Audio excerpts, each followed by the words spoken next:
Subscribe now and press the bell icon. Never miss an update. वहाँ जो वज़ीर ख़ारजा थे आपको पता है वो तस्वीर से बाहर कर दिए गए। जो आखिरी तस्वीर खींची गई सारे उसमें लीडरान पूरी 57 ममालिक, कॉन्फ्रेंस उनकी वजह, लेकिन उन्हें बाहर। इसलिए ये हमें बताता है कि अमेरिका का कितना इन्फ्लुएंस है ओआईसी पे।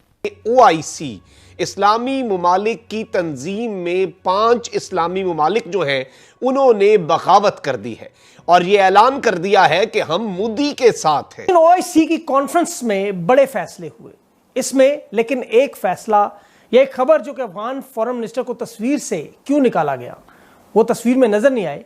इस पर बैकडोर क्या बातचीत चलती रही। अफगान जो वज़ीर ख़ारजा थे आपको पता है वो तस्वीर से बाहर कर दिए गए। जो आखिरी तस्वीर खींची गई सारे उसमें लीडरान पूरी 57 ममालिक, कॉन्फ्रेंस उनकी वजह, लेकिन उन्हें बाहर। सवाल ये है तो उसका जवाब अबूरी हुकूमत है तस्लीम नहीं की जा रही। उलमा का अब एक इंटरनेशनल बोर्ड बनाया जा रहा है, दुनिया भर से बड़े बड़े उलमा कराम आएंगे, इन्हें बैठाकर इस्लाम में जिद्दत पसंदी, रोशन ख्याली और बर्दाश्त का सबक सिखाया जाएगा। पहले तालीम सबका हक है, ख़वातीन के हकूक, माजूर अफराद के हकूक, नौजवानों के, हर मकतबा फ़िक्र के मसलक के लोगों को हुकूमती लेवल में शामिल करना।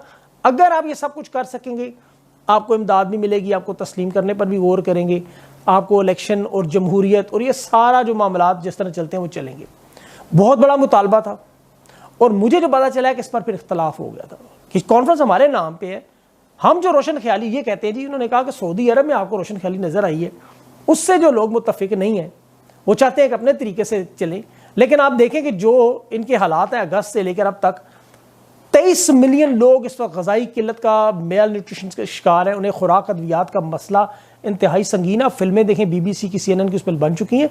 मदद के बगैर तावन बड़ा मुश्किल है और इसीलिए ज़माने के साथ हम आहंगी के तौर पर इन्हें मुतमईन करने की कोशिश की जा रही।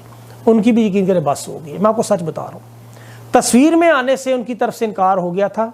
ओआईसी के कुछ ममालिक ने इतराज़ किया कि यह तस्वीर में आए तो मगरब और अमेरिका की नाराज़गी इस वक्त इनके लिए बेहतरीन अमल नहीं है।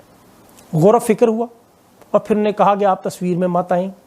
और फिर यह फैसला अच्छा सऊदी अरब की तरफ से था, क्योंकि इस कॉन्फ्रेंस में सबसे अहम किरदार थे। 1 अरब उन्होंने दिया भी, बहुत ज़्यादा पैसा है। तो ये बात हमें समझने की ज़रूरत है कि बहुत से लोग सोशल मीडिया पर देखें शिकवा करते हैं, लेकिन असल हकीकत इसकी ये थी। दोनों तरफ मामला सेट हुए, वो तस्वीर से निकल गए। ओआईसी इस्लामी ममालिक की तंजीम में 5 इस्लामी ममालिक जो हैं उन्होंने बगावत कर दी है और ये ऐलान कर दिया है कि हम मोदी के साथ हैं। और इस्लामाबाद के अंदर ओआईसी के तारीखी और इंतहाई अहम समिट के बजाय ये पहुंचे हैं भारत।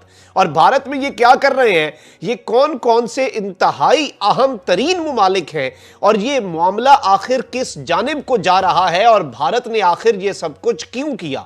एन उस वक्त जब पाकिस्तान के अंदर ओआईसी का इजलास हो रहा था, एन उसी वक्त भारत के अंदर ये मामला क्यों सजाया गया, ये मैदान सजाकर क्या पैगाम दिया गया और इस्लामी ममालिक के अंदर, इत्तेहाद इस्लामी के अंदर ये बगावत क्यों डलवाई गई और ये फूट गई एक बुनियाद। अलबत्ता ये ममालिक जो है इनके हवाले से मैं डिटेल्स आपके सामने रखूंगा और ये एक बड़ी गेम प्लान का हिस्सा है और ये कोई एक ऐसे आप ये नहीं कह सकते कि सिर्फ तुक्के से ये चीज हो गई। ये एक बहुत ही ज्यादा अंडरस्टैंडिंग से और बहुत ही ज्यादा प्लानिंग से ये सब कुछ एग्जीक्यूट किया गया है। नाज़रीन किराम, ये जो 5 ममालिक हैं ये हैं सेंट्रल एशियन स्टेट्स और ये मुसलमान ममालिक हैं सारे। और इन मुसलमान ममालिक के हवाले से मैं आपको ये भी बता दूं कि इन 5 ममालिक में से 3 मुल्क ऐसे हैं जिनका बॉर्डर अफगानिस्तान से लगता है। तो this is one of very important news कि आप अंदाजा करें कि अफगानिस्तान के 3 इमीडिएट नेबर्स, जाहिर बात है पाकिस्तान भी एक इमीडिएट नेबर है, ईरान भी एक इमीडिएट नेबर है और ईरान के वजीर खारजा तो आए, लेकिन दीगर ममालिक जो है इनके हवाले से सबसे पहले नाज़रीन किराम आपको ANI की खबर मैं सुना देता हूं जो कि भारत की न्यूज एजेंसी है। Central Asian nations foreign minister to skip Pakistan OIC meet pushing for Taliban recognition. कि सेंट्रल एशियन नेशंस जो हैं, जो ममालिक हैं वस्ती एशिया के, उनके फॉरेन मिनिस्टर्स पाकिस्तान का OIC समिट मिस करने जा रहे हैं जो कि तालिबान को तस्लीम करने के लिए बुलाया गया। ये भारतीय मीडिया कह रहा है। Instead attending India led dialogue on Afghanistan, लेकिन इसके बजाय वो इंडिया की सरबराही में होने वाला डायलॉग जो है, जो कि अफगानिस्तान के अंदर मामले पर ही होने वाला है, उसे अटेंड करेंगे। हिलाली साहब, बातें तो सुनने में ये अच्छी लग रही हैं, लेकिन आप समझ हैं कि OIC की इस कॉन्फ्रेंस के नतीजे में इन पर अमल भी हो सकेगा? जी क्यों नहीं। पहली बात तो यह है मेरे ख्याल में कि आज हमारे प्राइम मिनिस्टर साहब को दाद देना चाहिए कि वो जो उन्होंने तकरीर किया, वो जो उन्होंने पॉइंट्स रेज किया, कोई और जो बोला है उनके बाद या उनके पहले या अब कोई भी नहीं रेज किया, और ये बड़ी अफसोस की बात है। इसलिए ये हमें बताता है कि अमेरिका का कितना इन्फ्लुएंस है ओआईसी पे। मैं मैं क्या कह रहा हूं? पहली बात तो मैं कह रहा हूं कि जो लव सैंक्शन है, सिर्फ और सिर्फ प्राइम मिनिस्टर साहब ने आज कहा था, और तुर्की के फॉरेन मिनिस्टर ने सैंक्शंस का लव इस्तेमाल किया था, मगर प्राइम मिनिस्टर ने यूनाइटेड स्टेट्स सैंक्शन के बारे में कहा था, और कहा था कि इसको लिफ्ट करना चाहिए। बड़ी अच्छी बात है, दाद देता हूं मैं उनको कि कम से कम उन्होंने ये कहा, हालांकि और किसी को हिम्मत नहीं हो करने के लिए। वो जीसीसी स्टेट्स और अफ्रीका ग्रुप और एशिया ग्रुप जिक्र ही नहीं किया सैंक्शंस का। दूसरी बात, इस्लामोफोबिया वो उनका एक पुराना ये है कि कोई और भी नहीं किया। ये हालत है ओआईसी का, और ये हालत है ओआईसी की डोमिनेशन ऑफ द वेस्ट। ठीक। अब आपको मैं बताता हूं जो चीजें नहीं हुई हैं जो होने चाहिए थी। आप तो पढ़ के बता दिए हैं ना कि क्या एग्रीमेंट किस चीज पे हुआ है। बिल्कुल सही कहा आपने, पर किस चीज पे नहीं हुआ है वो भी सोचिए। सैंक्शंस खत्म नहीं हुए, ये तो मैंने अभी से जिक्र कर लिया था। फ्रोजन फंड्स, जो पैसे आपने रैंसम करके अमेरिका ने लिया है कि तुम जब ये करोगे फिर हम दोगे, वो फिर पैसे हम देंगे, वो आपने नहीं दिया वापस। बैंकिंग चैनल्स को जानबूझ के आपने उसको शुरू नहीं किया और ना कर रहे हैं, और उसका कोई प्लान ही नहीं है फिलहाल। और फाइनली, या सबसे ज्यादा इंपॉर्टेंट बात आपने जो किया है, जो अफसोस से किया है, आपने सबको कह दिया है कि हमारा कोई एपिटाइट नहीं है रिकग्निशन के लिए तालिबान का। भूल जाए रिकग्निशन, हमारा कोई एपिटाइट नहीं है। तो इन अदर वर्ड्स, आपकी जो बातें उनको होंगी इनडायरेक्टली होंगी, थ्रू थर्ड पार्टीज होंगी। हालांकि आज आपका जो एक रिप्रेजेंटेटिव है वेस्ट डायरेक्टली मुत्तकी से मिला है और उससे बात किया है।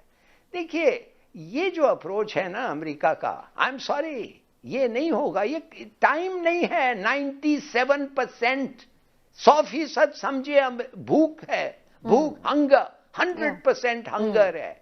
75% बजट अफगानिस्तान का अमेरिकन देते थे। उन्होंने उनको सेल्फ सफिशिएंट तो नहीं किया ना 20 साल में, खुद पैसे देते थे 75%, और एक दिन कहने लगा खत्म, फिनिश, और कुछ एड नहीं है।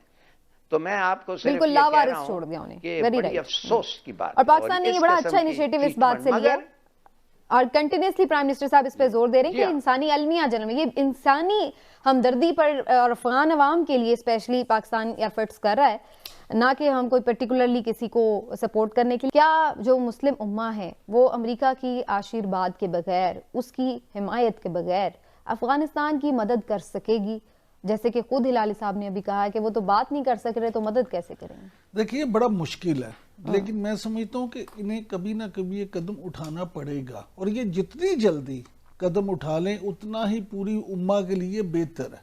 आप सिर्फ उम्मा उम्मा मुस्लिम उम्मा का नारा लगाते रहें, बातें करते रहे, अमलन कुछ ना करें, अमलन आप सिर्फ अमेरिका बहादुर की बातें माने और उनके इशारे देख के चलें, तो फिर आप ज्यादा देर तक बाइज्जत तरीके से सर्वाइव नहीं कर सकेंगे। अगर आपने गुलामी की जिंदगी गुजारने का फैसला कर लिया तो फिर आप कहाँ की बादशाहत और कहाँ की हुकूमत और कहाँ की ये चीज़ें। आप देखें कि एक जो जैसे लाली साहब फरमा रहे थे कि भूख वहाँ पे कितनी है, UNDP जो अक़वाम मुत्तहिदा का इदारा है उसके मुताबिक अगर इस बहरान को हल ना किया गया तो 97% लोग जो हैं वो गुर्बत की लकीर से नीचे चले जाएंगे, भूख से मर जाएंगे, उनका तो वो हाल होगा।